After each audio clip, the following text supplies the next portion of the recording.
Hello, and welcome to the From the Shadows podcast. I am the producer, Jason Lewis. I would like to thank you for tuning in to the From the Shadows podcast. And without further ado, here is your host, Shane Grove. Hey everybody, this is Shane Grove, host of the From the Shadows podcast, and today I am with just about everybody from the crew. We got the Judge. Good morning, everyone. We got Jerry, the Ghost Hunter. Hey there, everyone. Jason, the Super Producer. How's it going? The sunshine of everybody's lives, Elisa. Good morning. And joining us today is a very special guest, author, world-recognized cryptozoologist, and television personality, Ken Gerhard. Ken, welcome this morning. Good morning, everyone. Thank you so much for having me on. It's an honor and a pleasure to be here with you. I think the honor is basically all ours. It was all ours. I mean, I think that Ken is what I would consider one of the godfathers of cryptozoology in the world. Him, Lyle Blackburn, Nick Redfern, along with all with the Finding Bigfoot crew. So Ken is one of the leading people in this field, world renowned, and we're really excited to have him here. We're going to talk about some books he's written, some interesting stories from there, including stuff from Ohio, which I think will interest our listeners. So without further ado, Elisa, why don't you introduce Ken to our listeners? Well, I've known Ken for, probably about 4 years now, close to 5. 4 or 5. Yeah, close to 5. First time I ever heard of him was on, I believe, one TV show. So it was Monsters and Mysteries in America. Fabulous show. Yes. I don't remember what episode it was, to be honest. It was so long. And then I finally got to meet him at the Mothman Festival back in 2016, I believe. And then ever since then, we became close friends. I own almost all of his books, but one, the all amazing books. He's an amazing person and very intelligent to talk to, but I am glad he is joining us today on our podcast. Thank you for joining us today, Ken. Well, no, it's great to be here. I always love to talk about cryptozoology and legendary beasts. And I would bet probably most of our listeners have seen Ken on TV. Oh, yeah. They probably just didn't remember his name. Ken has been on the History Channel, the Travel Channel, Sci-Fi Network, National Geographic, A&E, True TV, Nat Geo, Wild, Science Channel, and Destination America. And he's a regular guest on Coast to Coast AM if people listen. So I would bet most of our listeners have probably seen Ken. They probably just didn't necessarily remember his name, but today's a unique opportunity from the Shadows podcast to introduce him to our listeners. and I'd like to point out, he wears the leather hat way better than that Blackburn guy. Oh my gosh. Okay? Way better than the Blackburn. Okay? People get them confused all the time. It is hilarious. So Ken, how did you get interested? How did you get started? I mean, I've read the Essential Guide to Bigfoot, and so I know how you got started. But for our listeners, how did you get started in this field of cryptozoology? What was your start? Well, I always tell people, it wasn't a planned trajectory. This isn't my planned career course. I was very blessed along the way. But,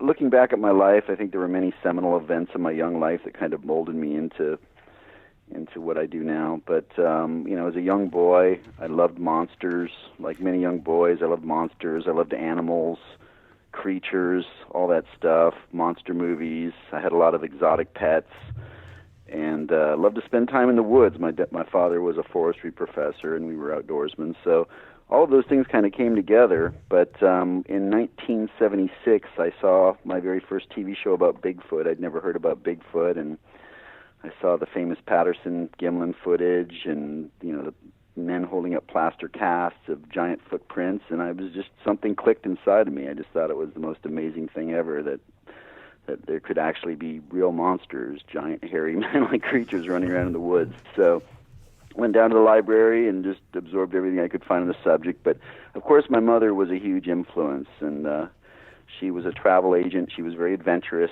She loved to tell me stories about the Mothman and the Yeti and all these things. And she originally wanted me to be an archaeologist, I think. But we traveled around the world, and I got to explore a lot of amazing places, from the Amazon jungle to Australian desert to Asia, Africa, you name it. And I was always researching legendary creatures or cryptids. Wherever you go around the world, there are different local legends about strange creatures. And by age 15, my family was vacationing at Loch Ness in Scotland. And of course, that was probably planned by my mother as well. But that was my first exposure to try field research. Even at a young age, I was trying to get answers. So I would interview the locals, and I had a little 8mm movie camera that I would document everything with and stuff. So it's just been kind of a lifelong thing. Now, my life took a different turn, and I was a musician for many years, and I had a great time doing that for a couple of decades. But then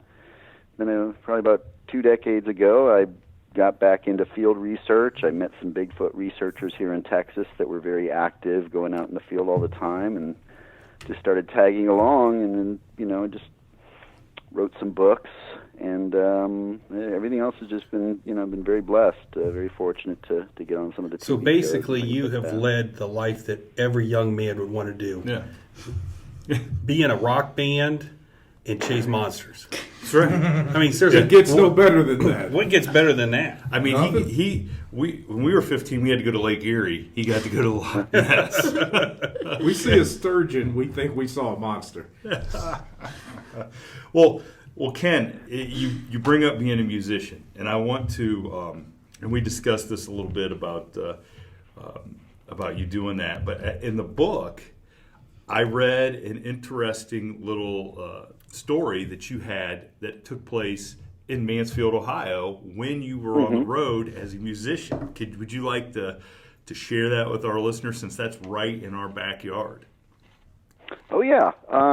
Well, I had an opportunity to tour around North America with my band, and we had a van, and we would tour around. And oftentimes I was the driver, particularly at night, because I don't drink, and I'm pretty good night driver. So sometimes if we had a little extra time on our road trips, on our tours, I would pull over where there was any type of Bigfoot sighting or a strange creature, and it was always funny because some of the band members would wake up in the middle of the night. Where are we? Why are we stopped? And let's go back to sleep. Don't worry about it.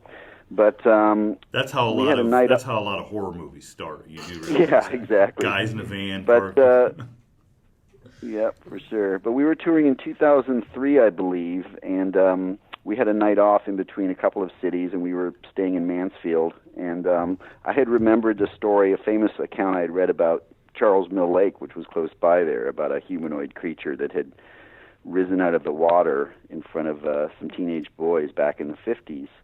And this was written about by John Keel and I think Lauren Coleman and others. And they had named the thing Big Head, which I thought was kind of a funny, not quite Bigfoot, but apparently this thing had a big head. And then there was also a legend about orange eyes, kind of an Ohio version of Bigfoot in the area. So anyways, went out to the lake, and there was one guy, one of the guitar players in the band was also really interested in cryptozoology and weird stuff. So he decided to go out with me, and we went out to Charles Mill Lake, and we just kind of spent the night camped out, parked by the lake with our van.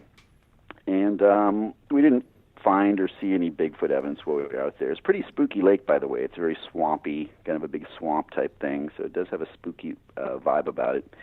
But, we were seeing airplanes kind of fly through the sky all night long, and everyone can recognize an airplane pretty quickly at night, right? You can hear the engine sound, you see the flashing lights, and there's a plane. But after a while, we saw this other thing, and it started from across the lake. We noticed this giant, it looked like a big black triangular object, and it had flashing lights on all 3 points, and they were multicolored. I think it was like white, red, blue, or something.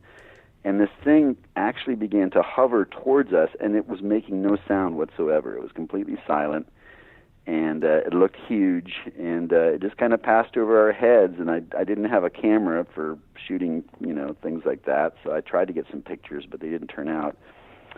But anyways, we decided it was a UFO. I mean, we couldn't tell what this thing was. It wasn't a plane. It was moving slower. It was quiet, but it was illuminated.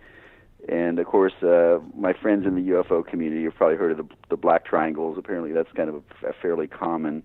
So anyways, we had a UFO sighting out there that night. Now, I always tell people that, I can't say it was definitively like an extraterrestrial spaceship. Maybe it's some kind of military thing, or say, I know Ohio has a lot of Air Force bases and probably have some things up there. So, but anyways, this is one of those things that you go out looking for one thing and something unexpected happens, and you see something else you can't quite explain. But that was a fun night. So, Ken, I had the opportunity to read one of your books, Menagerie of Mysterious Beasts. Really, really good read. For anybody out there who hasn't had an opportunity to pick this book up, you can go to Amazon, you can pick it up. It is chock full of really interesting stories and hits a lot of different things.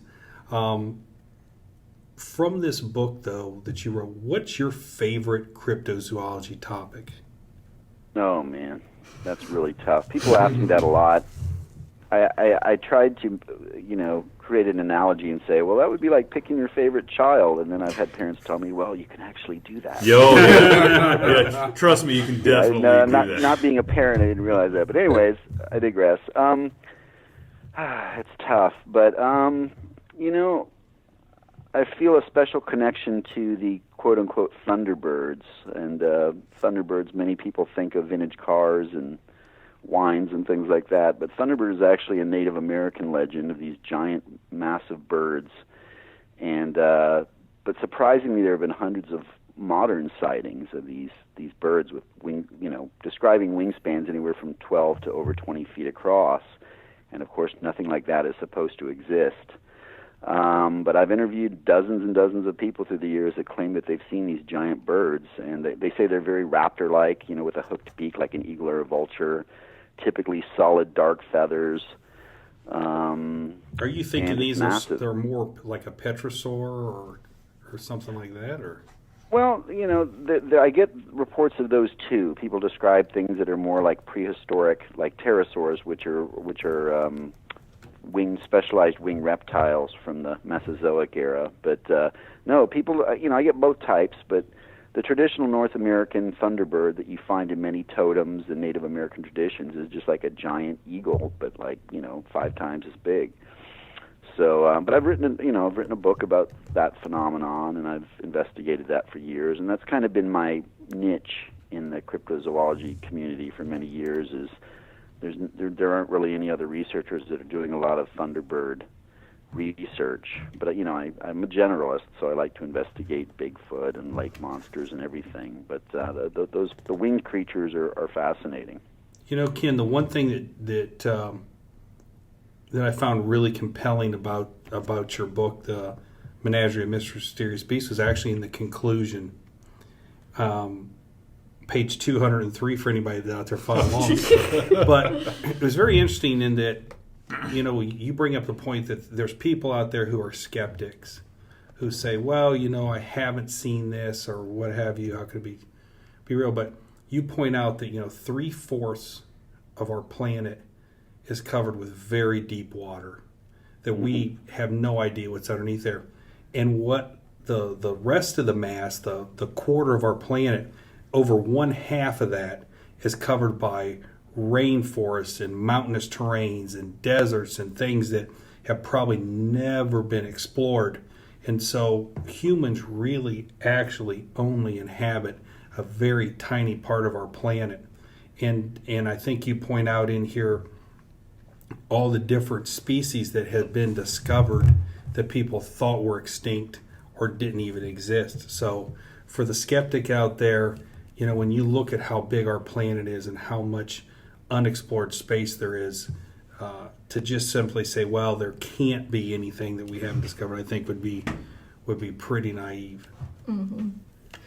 Yeah, and Ken, it seems like you've actually, from reading and listening to you, you've been to a lot of these places that haven't been readily explored. So you obviously have some belief that, there are places out there where some of these creatures and cryptids could inhabit and just have never been discovered or have not been changed or disturbed in the tens of thousands or however many years they could have made it since they actually were thought to have inhabited the earth. Yes, well, I'm always hesitant to use the word belief because that's a word that's more closely associated with faith and feelings. So I try, and I don't judge those that use that word because it's kind of a common thing in the vernacular. But as a cryptozoologist, I have an obligation to be as scientific as possible. Cryptozoology is based on traditional zoology and was founded by zoologists, and so in order to get the respect of the scientific community, we try to follow a scientific methodology. So what I tell people is that I'm convinced that there are species out there that are undiscovered. I'm convinced by the evidence. Some more promising than others. It's scientific is all about probability and weighing evidence. So, but no doubt, I mean, as you guys said, that there have been many species discovered. I mean, there are literally thousands of new species described every year, but most of those are very small. But every year there's a handful of surprisingly large animals or substantially sized animals that are found in different habitats around the world. Now, most of those discoveries are made in places like Eastern Asia, Southeast Asia, Indonesia, Africa, the Congo, and then South America, New Guinea, places like that where you have these vast habitats of rainforest. But there are things that are also found in occasionally in North America, Europe, and so forth. But you're right. I'm convinced that there are some of these things. Like I tell people in terms of Bigfoot, I've never seen one with my own eyes, but I'm about 90% convinced they exist because having spent my lifetime looking at the evidence, I mean, it's pretty overwhelming when you look at all of it, in my opinion. Some cryptids probably less probable because there's just not as much evidence or no physical trace evidence. So you kind of have to take each cryptid on a case-by-case basis and just kind of, delve in and look at what evidence there is. Now, the vast majority of evidence for all cryptids is anecdotal, so it's almost always eyewitness sightings, descriptions, and legends and things like that. So there's very, very little physical evidence, which is why I think many people are very skeptical, and I don't take that personally. People have a right to form their opinion based on what they see. Well, you have obviously seen the Patterson-Gimlin film, Mm-hmm. and you are friends, I'm assuming, with Bob. Have spoken with him, have talked to him. Now, to me, it doesn't get any clearer evidence of what is actually out there running around as masquerading as Bigfoot, and yet other than actually having the specimen that somebody could physically study, dissect, or whatever they want to do to it, that is the most compelling evidence to me that there is, and yet that is the most torn apart, questioned, dissected. Yeah, dissected in a different way. So what would it really take, in your estimation, to convince people that, just in Bigfoot's case, that it really exists, other than the people that have seen it and been had their lives changed by it? Well, at this point, I mean, it really is going to take hard physical evidence, empirical evidence, such as a body, a bone, DNA that's been, gone through the proper channels and studied by bona fide scientists. So we do have a lot of trace evidence for Bigfoot. The Gimlin film is convincing to a lot of people. Other people look at it and kind of shrug it off and say it looks like a guy in a costume, but typically those people haven't spent a lot of time looking at it or analyzing it. But, we have a number of footprints that have been documented, photographed, measured, cast with plaster, and in terms of Bigfoot, those footprints have spanned decades all over North America, and they're very consistent. I mean, they're very convincing. And I don't pretend to be a footprint expert. That would be more like, Dr. Jeff Meldrum or Cliff Barrickman, guys that have really put a lot of time into studying the footprints. But just looking at an assortment of those, they're very consistent. They're obviously much larger than human feet, much larger, averaging about 15.5 inches long, so huge. But they have a consistent design, morphology that's different than a human foot. And that keeps turning up everywhere. And they're usually found in very remote areas. So the skeptics that want to argue, well, people are faking those. Well, maybe in some cases, but if you find a random set of Bigfoot tracks up in the wilderness, I mean, what are the odds that someone went up there thinking that they were going to be found? Yeah, what's the odds that Shaquille O'Neal's up there in his bare feet? Yeah, walking around, stomping and also around, they're hoping that somebody's going to come across his, and then he's really going to play it. That's really going to be a great trick. You never know. I mean, Well, the other thing you have to consider is if someone said, "Well, look, I'm going to try to use a fake foot, and we're going to make a model." You're subject to weather conditions and the degradation of the sample anyway. So I mean, I was at and an aside, I found a black bear print at Malabar State Farm in Mansfield. Well, there shouldn't be black bears there. So I took a picture of it and I sent it to ODNR, and they said, "Yeah, that's a black bear print. Where'd you see that, Pennsylvania?" I go, "No, I'm in Mansfield." They're like, "Well, there shouldn't be a black bear there." Well, I said, "I know that." So I came back a couple days later, and of course that print was completely gone. Weatherhead or other people had trampled it. So the person that was trying to play a trick on you that made the fake black bear, they were Let's put it this hoping way, that you got that. I didn't gamble that it was a fake print. Oh, geez. Well, it's because of people's attitudes like this is the reason why I really appreciate how you take a scientific approach towards your investigations, as well as how when you put them in the books and everything. I like how it's irrefutable. What details and what information you do provide, it's laid out in a scientific manner. So therefore, that eliminates a lot of the argument. In the legal system, we have something that's called the best evidence rule. So at trials, when people are trying to make decisions of one way or the other, they have to look at the evidence, and we have a rule. It's called best evidence rule. And if you want to try to persuade somebody of something, you have to present the best evidence. And, to me, eyewitness testimony is the best evidence. And, we're not trying to necessarily take a criminal point of view, say, well, you have to prove something beyond reasonable doubt. In civil cases, it's just preponderance of the evidence, more likely than not. And I think based upon all the eyewitnesses that obviously probably you've talked to and people's talked to, that the preponderance of the evidence is that there are these things out there.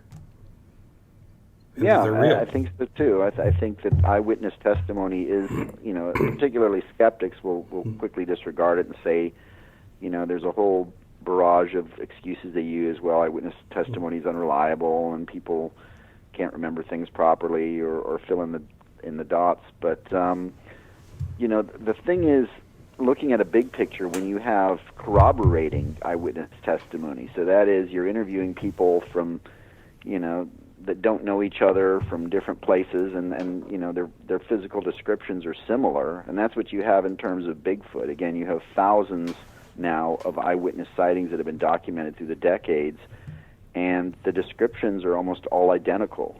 So I mean, if people were making up stories, they might be prone to change or embellish or put their own, fingerprints on a particular description. So that's, and also multiple eyewitness testimonies, and those are really exciting to me when you have, 2 or 3 or more eyewitnesses that encounter a cryptid or see something, and their testimonies are all consistent. That I'm sure that's similar in the legal system as well. So, and the credibility of the witnesses, that carries a lot of weight as well.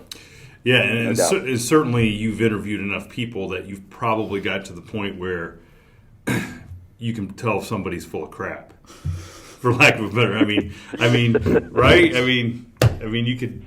pretty much say, okay, all right, I'm going to listen to the rest of the story. Yeah, I mean, when you get the story, right after I finished my 15th beer. I got a funny Yeah. story about that. Ken, you remember last 15th year beer? at the Okay. OBC about this lady saying she had some encounter with the dog man, and you laughed about that one?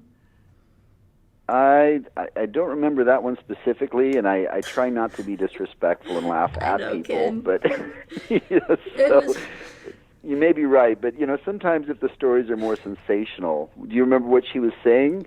She Or- was talking about, like, she was having mind speak or something with the dog man, and came up to her and was, like, trying to talk to her or something like that. It was crazy.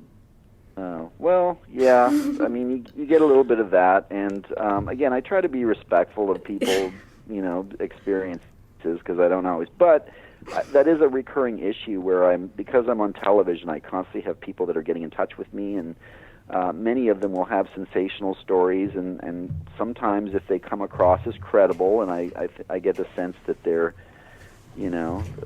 compelling, then I'll want to interview them. Other people.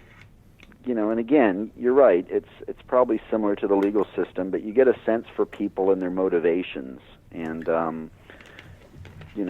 some people sometimes the way that they interpret things or try to express their experiences, it just doesn't have credibility right off the bat. And so you have to kind of use your judgment and just take them all on a case-by-case basis. But I do get some people that are a little bit far out there in terms of their, what they're claiming, even more so than the regular, far-out claims that we get in cryptozoology.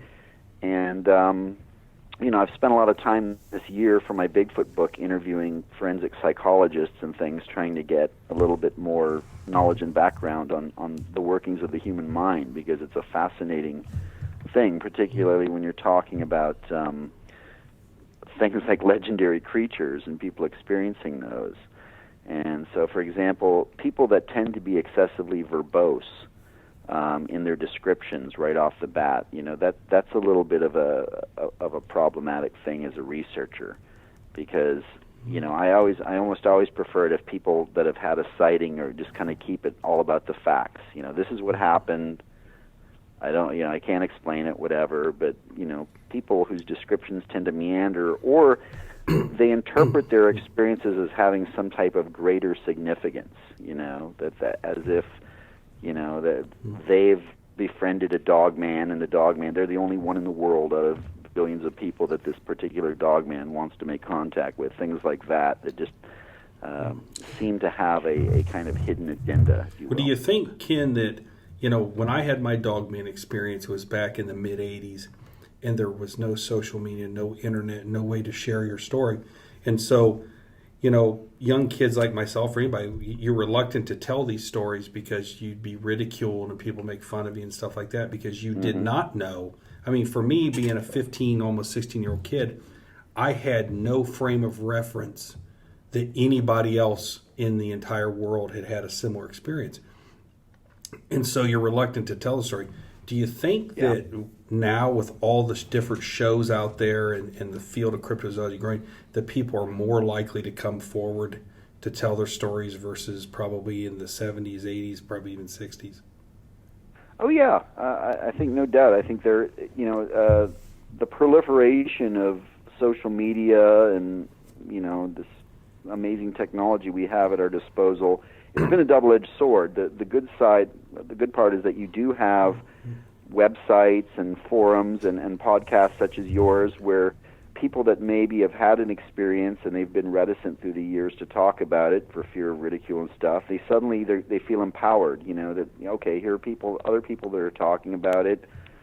Other people have had experiences like mine. Maybe I should go forward and report it or talk to someone about it. So no doubt that is a good thing. And I think a lot of television shows that have been on, and you mentioned one, and the Monsters and Mysteries, Finding Bigfoot, and a show I was on, Monster Quest, that were very popular. I think those are also good in terms of at least getting people around the water cooler to talk about topics like Bigfoot and so on and so forth. So no doubt. The other side of that coin, though, is that there are many people that are reporting sightings or experiences with Dogman, Bigfoot, other creatures to websites, but they're anonymous. They don't, so you can't really verify the veracity of the story and things like that because you can't interview them face to face, or they don't want to go public. Now, years ago during the 70s and 80s, I think there people that had Bigfoot sightings back then, and you didn't hear much about Dogman, just here and there, but people that had Bigfoot sightings in the 70s and before many of them would actually go to the law enforcement and, file a report, and then their names would be in the newspaper and published, and so they'd be open to public scrutiny. And I personally think that is pretty, that's pretty convincing, that someone would be willing to put their name out there and say, I encountered the Mothman or Bigfoot or whatever. So unfortunately, you don't get much of that anymore. You don't really read about these things in the media or hear about people filing police reports too often. So I think both eras have had their advantages as far as that goes, but I am encouraged that we currently are in a time when there's at least a lot of seemingly public interest in cryptozoology and some of these strange creatures. So it is getting discussed. So I think that's encouraging. Ken, before we dive into this, and I'm just going to go ahead and call it the Bible of Bigfoot, the essential guide to Bigfoot that you wrote, because this is every 9-year-old guy's dream, okay? And I won't tell you how old I am now, but if I'd have had this when I was 9, this would have been fantastic. But, to go back to a couple things you said before we dive into this, all the really believable stories that I've heard of people on podcasts and shows and stuff talking about an experience with Bigfoot and Dogman, nobody was really excited about the experience. So yes, as soon as everybody says, "Oh yeah, and I had a Dogman experience," and they only wanted to talk to me, all I ever hear is, "Oh my God, I saw this. I was scared to death. I didn't know what to do. So to me, other than you guys that are out there for a television show or an investigation, actively trying to find something, nobody ever seems like, yes, I changed my life forever. I can't sleep. I can't go camping. I don't want to go hunting." Well, I was on Shannon LeGros, Into the Fray podcast, and Shannon's been nationally, on TV and things like that. And she asked me about my Dogman encounter and said, if you could have this experience again, would you want to do it? And I said, absolutely not. I mean... Well, no, because you can't run nearly as fast now. But then she's like, well, suppose you were in a tank and I'm like, no, I don't, it's one of them things that forever changes you. For example, I never go outside at night, even walking to my car, where I don't look to the side of my house and wonder what's lurking by those bushes, what could be there. I mean, it's one of those things that no, I'm not excited, like, oh, I had this wonderful... No, it's one of those terrifying experiences that forever changes your perspective on the world. So, I think we find that people that are kind of reluctant to tell their story because of the trauma that they suffer from it, those are the most credible people versus the people that want to wave the banner of, oh, guess what, I'm part of the club now because I got to see something that's... Well, just back into the law thing. Think of how many people don't report crimes, don't report assaults, don't report because of the shame or they don't want to be ridiculed or the fear. And they don't want to relive that experience, too. True. Yeah. So I want to go back to something else you mentioned, the mind speak. Okay? Mm-hmm. So I'm assuming that you're watching the current show that's on the Expedition Bigfoot. And one of the things they mentioned in the first episode was something in that regard to the mind speak. So you don't need to throw anybody under the bus or say, but that kind of struck me as, I mean, that doesn't seem like something that you, from your view of this cryptid, very scientific approach, is something that you'd really buy into. And I just wonder, like, when you hear something like that, because when I first thought that, I thought, ooh, I don't know about that. I mean, like, I think it's really cool what they're doing on the show or what they're attempting to do, But then when I heard that, I'm like, how much of that is just sensationalized and really has no part in the mission as a whole? You know, how much hurt does that do to the subject? Yeah, no, I don't. I'm not an advocate of any of the telepathic mind speak, cloaking, any of those things that are associated with Bigfoot. Those tend to be more paranormal in nature. And, you know, some of that I do associate with Dogman and Mothman and some of the stranger creatures. But Bigfoot I view as simply a relict hominid, a man-like form, basically a giant bipedal ape that's, you know, probably sprung up during the Pleistocene, and it's still around, you know. So, but I will say, and I've watched a little bit of the show. I haven't gotten to watch every minute of every episode, just kind of tuned in here and there. What I'll say is that, and I don't think I'm letting out any huge secrets here, but having appeared on like 40 different TV shows myself, when you're doing these TV shows, you're kind of struggling and battling with the producers constantly, because, you know, keep in mind that TV shows are produced by the networks that are spending millions of dollars, and they have the final say. So as a participant on the shows, and you certainly can put your foot down in the beginning and tell them, you know, I have integrity, I'm not going to make things up or whatever. And, you know, that's what I always do when I'm going to go onto a TV show. Hey, I'm not going to say or do anything that's going to harm the credibility of my field or question my integrity or whatever. You can do all that, but once you get in there and start filming, you have these other forces that they're pushing back that are saying, well, you know, it's a TV show. It's supposed to be entertainment, so they always want to have...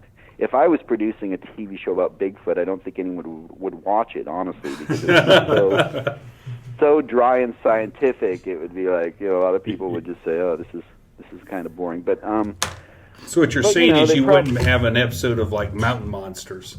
No, absolutely not. That's not my cup of tea. I know some people like that stuff. But, you know, what I'm saying is, and again, I don't have any privileged knowledge of this, but I could imagine that you might have some of the producers or some of the people at the network that are kind of pulling aside the characters or the personalities on the show and saying, well, you know what, can we talk about this? And reluctantly, they might have to, well, you know, I don't really feel comfortable with that, but, you know, so maybe some of that has just been kind of injected by some of those other forces at the network and the producers. So I'm just speculating here, but that might be some of it. That might not be something that the researchers had in mind right off the bat, but they just kind of found themselves in a situation where, okay, they have to compromise and say, okay, well, we'll explore that a little bit here and there.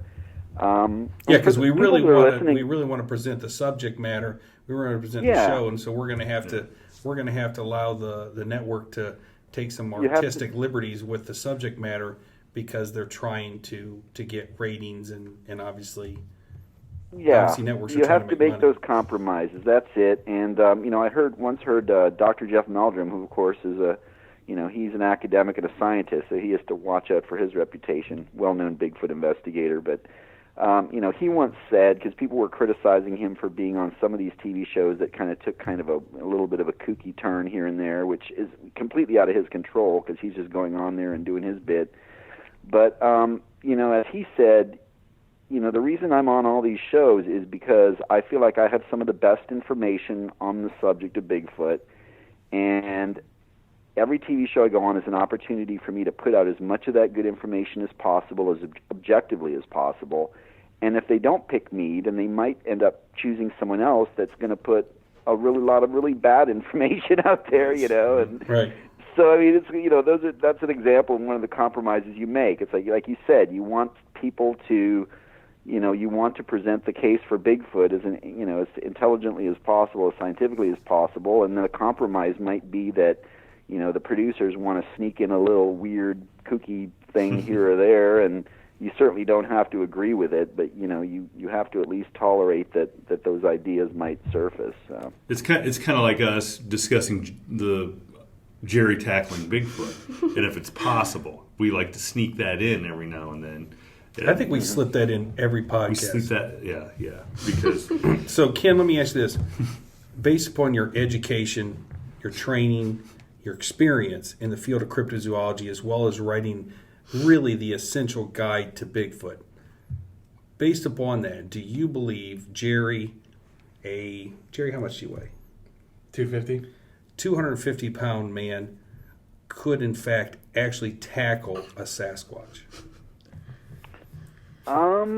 I don't know if he could tackle it. I mean, he might be able to, and I would encourage him, if he were going to do this, I would hope that the ultimate goal is to get some type of physical evidence. So I would say, like, try to pull some of its hair out as it's pummeling you into the ground.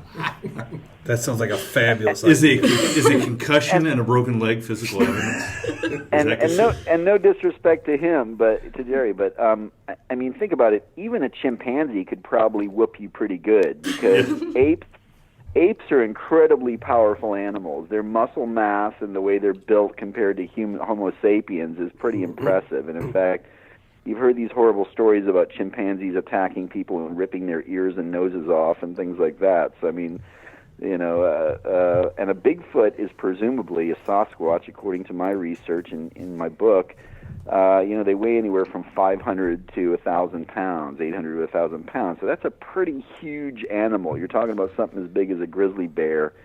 So I don't know. I mean, I encourage, if that's your dream, He put it on. wrestle He a actually Bigfoot put or it on tackle a a job Bigfoot. application. I think that's admirable. To set your goals very high. But I'm going to tell you It's what, not my Ken. dream to I'm going to tell you. tackle it. I am going to capture it. Okay. So I'm going to tell you what, Ken. If you are going to produce a Bigfoot show, here's a part of the blooper reel. We'll provide Jerry. This reminds me of the guy that created the python suit and was going to have the python swallow him, or the guy that created the grizzly bear suit. Yeah, that didn't end. Those don't end well. Okay.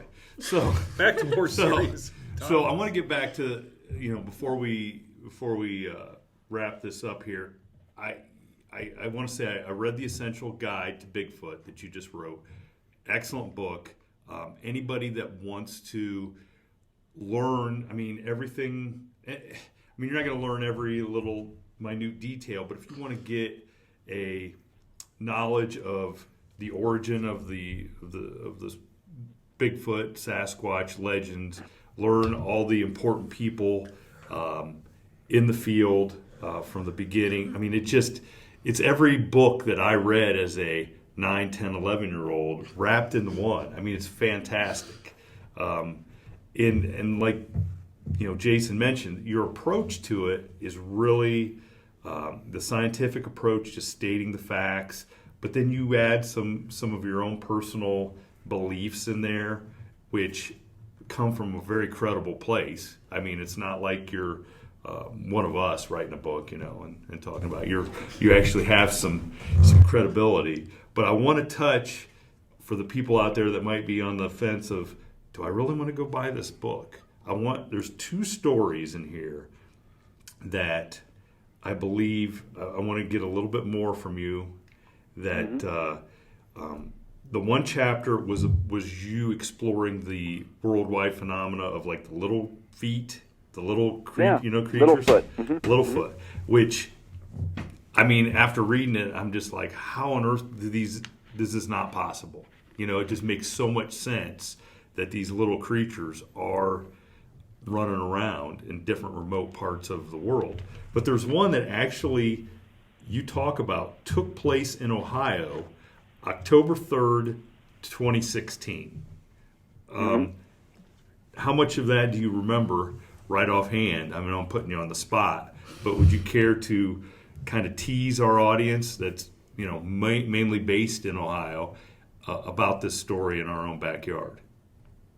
Yeah, it is fascinating to consider that in addition to Bigfoot, there may be a pygmy-sized version, but to kind of encapsulate everything for your listeners, all over the world you have legends and traditions of little people, right? Most people think of like fairies, elves, gnomes. But if you explore those legends in depth in different cultures around the world, typically they're described as little hair-covered man-like creatures that live in the wilderness.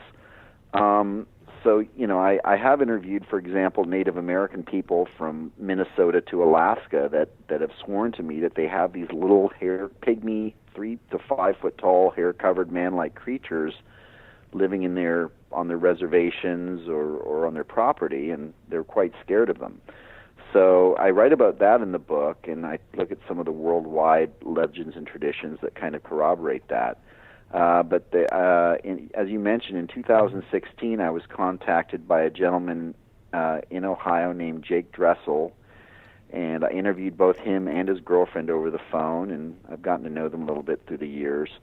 But they claim that, and they didn't use the word Littlefoot, I kind of incorporated that, but according to Jake, on 2 separate mornings, they were, and this is in northeast Ohio, by the way, they were walking their dog, real early before they go to work. They walk their dog, and originally it was Jake. About 4:30 in the morning, he was out walking his dog, and he lives on the edge of a wooded kind of area, and he said his dog began acting up, and he assumed it was chasing an animal of some kind, a squirrel or something, and he said that what he suddenly saw his dog was barking at was this little upright, 2-legged, 3-foot tall creature that walked out from behind the house and kind of up a hill. And he only caught a glimpse of it, but he knew it was weird. And he's like, it's not a raccoon. There's the way it walked. He said it had a slight waddle, kind of like a dwarf. And being that it was early and dark, he thought, okay, maybe his mind is playing tricks on him, whatever. So he didn't say anything to his wife, his girlfriend at the time. And then the following morning, his girlfriend came in about the same time after she had been, they took turns walking the dog. She came in and said that she had seen something, and the dog had lunged at something, and she described the exact same thing, a little 3-foot tall, dark-colored, hairy creature that was walking on its hind legs and kind of waddling through the neighborhood. And so Jake originally used the name troll. That's what he said. It was like this little hairy troll-like creature. That's just one example that you don't get a lot of those in terms of areas like Ohio. Now, up in New York, Pennsylvania, they have a thing called the Albert Witch, which is, they have a festival there. In fact, it's like a little foot-type creature, so that's not too far away, I guess, from Ohio. But anyways, you have Native American traditions that describe these creatures all over the continent, and they're very, just like Bigfoot, they're very consistent, and they always make that distinction that what they're describing is not a juvenile Bigfoot or Sasquatch, or it's tiny. You have these Littlefoot legends and stories, and the thing that makes it, kind of brings it all home for me, is the fact that, in 2003, scientists discovered the remains of a real-life Littlefoot on the little Indonesian island of Flores, a fossilized human-like form that stood only about 3 feet tall and was alive around the same time period that Homo sapiens was around, about 50,000 years ago, which isn't that long ago that you had these little non-human, pygmy-sized beings that then shared our planet. So it's all very fascinating, but I think it's an oft overlooked aspect of the Bigfoot phenomenon as a whole, the possibility that there could be more than one type, and perhaps a miniature type. Wow. Yeah, and definitely that would be something Jerry might be able to handle. Tackle. Yeah, Jerry, Littlefoot. I'll capture one of those too. Now the one chapter, and I wanted to touch on this quick before we let you get going here. But the one chapter you put in what I am taking as some of the more credible Bigfoot sightings over the years, and one that really stood out to me that I had to read, I even read to these guys before we started, was one that took place in 1975 in the Lummi Reservation. Am I pronouncing that right? Where the people, or something was standing beside the garage when the patrolman showed up, and all those people had their headlights on the creature, and he stood there within 35 feet, just kind of staring the creature down for 20 minutes. Like, how? I mean, explain that one. That blows my mind that many people, especially somebody in law enforcement, are right there with this thing. And, tell us about that. Yeah. Yeah, the Lummi Reservation is in far northwest Washington near the town of Bellingham. And during a 2-month period during 1975, there were apparently like over 100 sightings of Bigfoot roaming this forested area on the reservation. And as you said, on November 22nd of 1975, a tribal police officer named Kenny Cooper got a report that there was a prowler near a residence, and when he showed up, Cooper said that there were a bunch of the neighbors had gotten into their cars. I guess they were scared, understandably so, and they were shining their headlights on this 7.5-foot tall ape-like creature that was standing on this property. And Cooper knew about all the Bigfoot sightings that had been happening, but to his credit, he got out of his car with his shotgun and approached this thing, and he claims he got within 35 feet of it and kind of had a standoff with it for about 20 minutes or so. He said it crouched down and just kind of looked at him. He said it looked like a gorilla, basically, with kind of glowing eyes, reflective eyes. It smelled bad.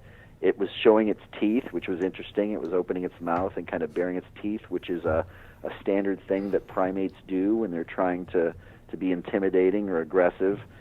And but he didn't want to shoot at it because he, as a member of the Lummi tribe, he had heard that, that there were laws protecting these creatures, or, perhaps in many traditions or Native American traditions, it would be considered very bad luck to kill one of these things or harm it.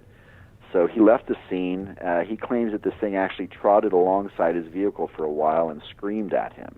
And perhaps the most fascinating thing about this case, other than the multiple witnesses, is that he was able to record this. He had a tape recorder, or actually he had his radio was patched into the police station. I guess they recorded all of the things that were coming through the radio. So to this day, you can hear this recording of this thing screaming at him, and it's just chilling. It's kind of a high-pitched shriek, kind of like an eagle or something, but much louder. So, that's one example. I mean, there are cases out there that people may not be familiar with that involve law enforcement, multiple eyewitnesses, and good observations. Yeah, and I would encourage anybody who has any interest in the. I mean, if you're listening to us babble on, you must have some interest in Bigfoot, especially. To go and get the book. I mean, is there any place other than Amazon where, do you have a website they can go and purchase the book? People can contact me through my website, kengerhard.com. I'm also on social media, Facebook, Instagram, Twitter. So if people want a signed copy, I'm always happy to sign a copy or personalize a copy, and they can buy it directly from me or on Amazon. I know Elisa has thrown it in my face that my copy of the book is not signed, and that hers is. All my books on Ken are signed. Okay, well, I'll be happy to sign your copy next time I see you. Shane. All Not a right. problem. Okay. Hey, Ken, does your band still play? No, I've been retired from music for several years, and I honestly, I just don't have the energy these days with everything that's going on, and I love what I do now in cryptozoology, and I constantly have a number of projects on the table. So I just, to do music and to do it properly, it's really you have to be dedicated and put the time and the work in, and I just don't have that anymore. So now, what's next? You got any upcoming television shows? Are you working on a new book now that this one's out? And speaking engagements. What's coming up for you in 2020? Well, I appreciate that. When you're doing television shows, you're never at liberty to talk about them until they actually air. So I can't comment on that. But right now, I'm just promoting the Bigfoot book. I have an idea for another book I might start on next year. But I've got a number of public appearances coming up, lectures. On January 8th, here in San Antonio, Texas, where I live, I'll be speaking at the Whitty Museum. They're doing a mythical creatures exhibit right now, which is pretty amazing. And so I'll be speaking at that. And then next year, I'll be speaking along with Lisa at a conference in North Carolina in April, and then the Smoky Mountain Bigfoot Conference in Tennessee, the Southeast Texas Bigfoot Conference, Bigfoot conferences in Michigan and Wisconsin.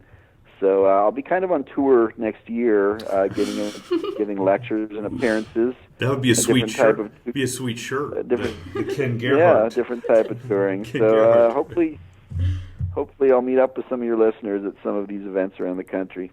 And then you come to a couple events in Ohio, right? That maybe we can encourage the listeners to come down and see at. Oh yeah, the Ohio Bigfoot Conference is a fabulous conference, and I don't know if I'm going to make it this year. It's in May, and then of course you guys also have the Hocking Hills, another good Bigfoot conference, and the Mothman Festival, which isn't technically in Ohio, right across the river there, but that's in September, and that's always a great event. So we'll see if I can make some of those this year. I hope so. Now, Elisa claims that she is thrown out the invitation to you to come visit a site down there that she told our listeners about in a previous episode that has some Bigfoot activity. Can we confirm or deny those reports that you may be doing an investigation in southern Ohio with Elisa? I wouldn't mind checking out some of those areas out there. I know that there's a lot of activity traditionally in southeast Ohio is one of the most active areas in the country. I think it probably ranks in the top 4 or 5 locations, and you have some good evidence that's come out of that region for sure. So I'm always interested in looking into some of those active areas. That's good. That's cool. And we promise if you come to Ohio and do an investigation, we will have Jerry locked up for the evening. We can do that. We're going to not feed him for 3 days. We're going to sing off key, get him fired up, see if he's going to need all that pent-up aggression to actually have a chance to tackle me. But Littlefoot might be, maybe you should start there. If you successfully tackle Littlefoot. I just want to see him just tackle a squirrel.